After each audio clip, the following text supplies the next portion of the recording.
All right, now it's Mazda OSR, old school rotaries, and we back at it today again. I'm excited, I'm pumped, and it's not because I hit those 100-pound dumbbells.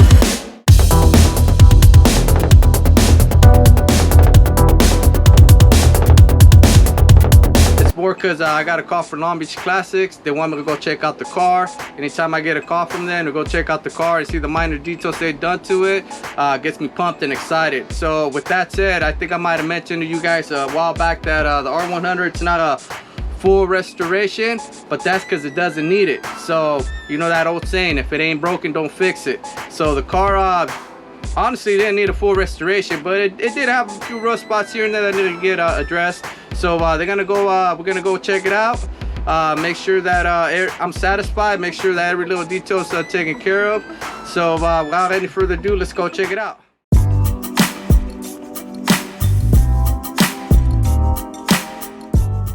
So everything's looking good. The lines here in the back are nice and even, nice and straight.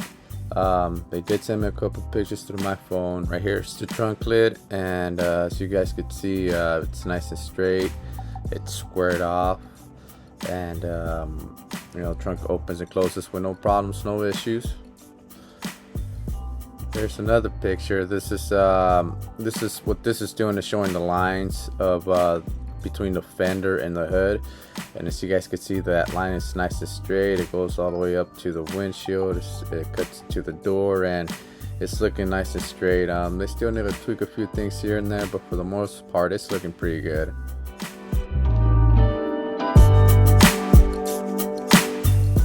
So also, as you can see, the bumper's nicely lined up.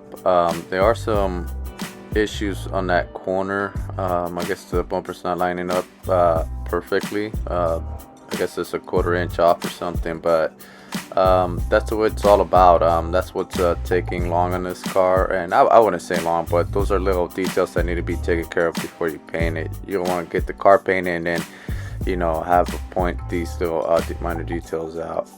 Now here, this is the seam line in the trunk on the rear wheel well.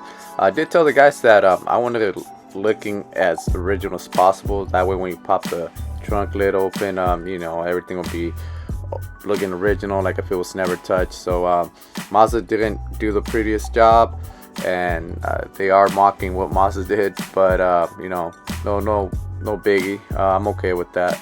The trunk looks good. It's a little dirty. It's not dusty. That's just sand from the sandblaster.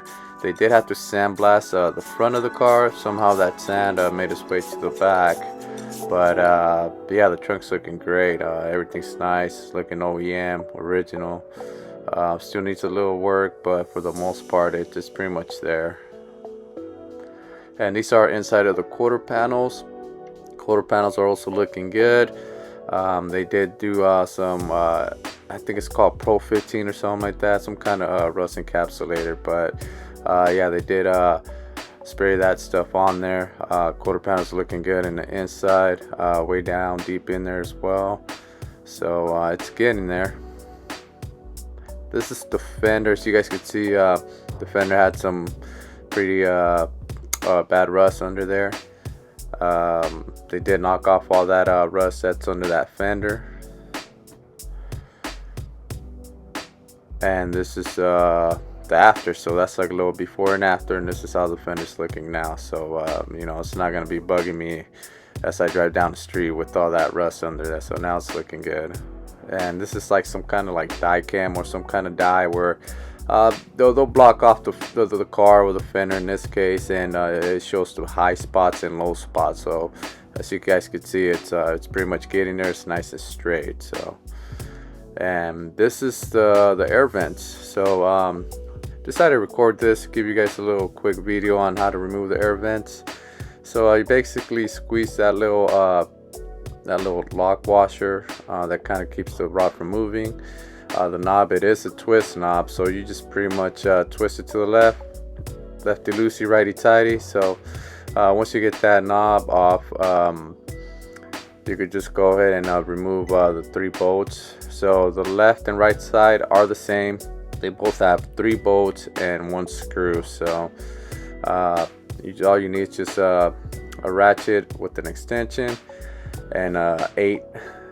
That's what those bolts are. They're 8s. So now we removed the first one. The second one here, as you guys can see, you need like a little ratchet to get in under there, but you can still get under there with the ratchet. Or now that would be the third bolt. So that's in between the lower cowl vent and in between the air duct right there. But yeah, there's a third bolt in there, and you definitely need an extension in there. But yeah, you could actually reach it through the front, and that's the screw. You just loosen up and you just take off the screw on there, and carefully remove the air duct on there, so that way you won't break anything. And as you remove it, you can just slide out the rod, and simple as that. Both sides work the same way, so we could just remove that, put it to the side, clean it up, and get it ready for later. And these are the kick panels. I figured, hey, might as well. I mean, I'm already there, so decided to remove the kick panels.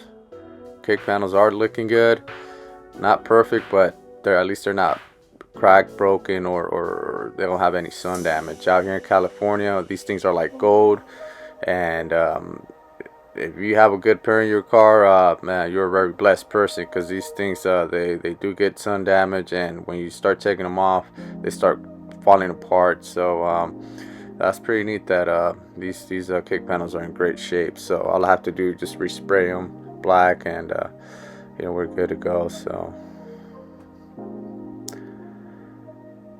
And there goes TJ. That's the man right there from Long Beach Classics. He's right there putting all the nuts, bolts, and knobs in a little baggie.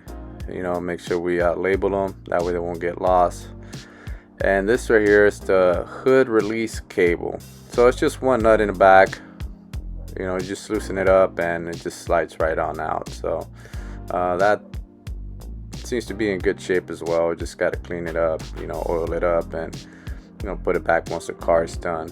And that's the other kick panel. Same thing. It's in great shape. It's not cracked, broken, or anything. So, yep, it's it looks good.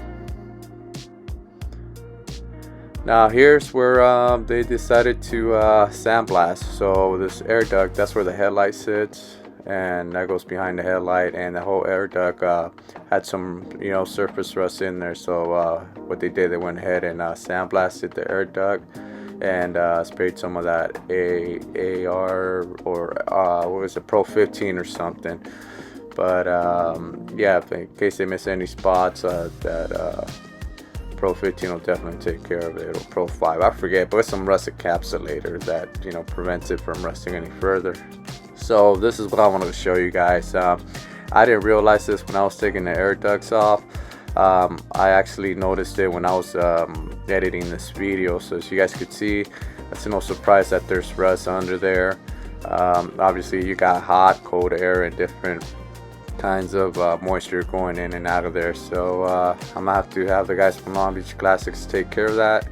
I want to get the car painted and have to put everything back on with that rust under there. So that's just, it's gonna make the job a little bit longer now, because it needs to get taken care of. So I'm sure there's still a few other things that still need to get taken care of, little minor details here and there. But yeah, that's something where we have to be a little patient with these shops. You want to make sure they take their time and do everything right before they paint the car. So yeah, there you go, guys. Just want to give you guys an update on the car, on how it's doing at the body shop.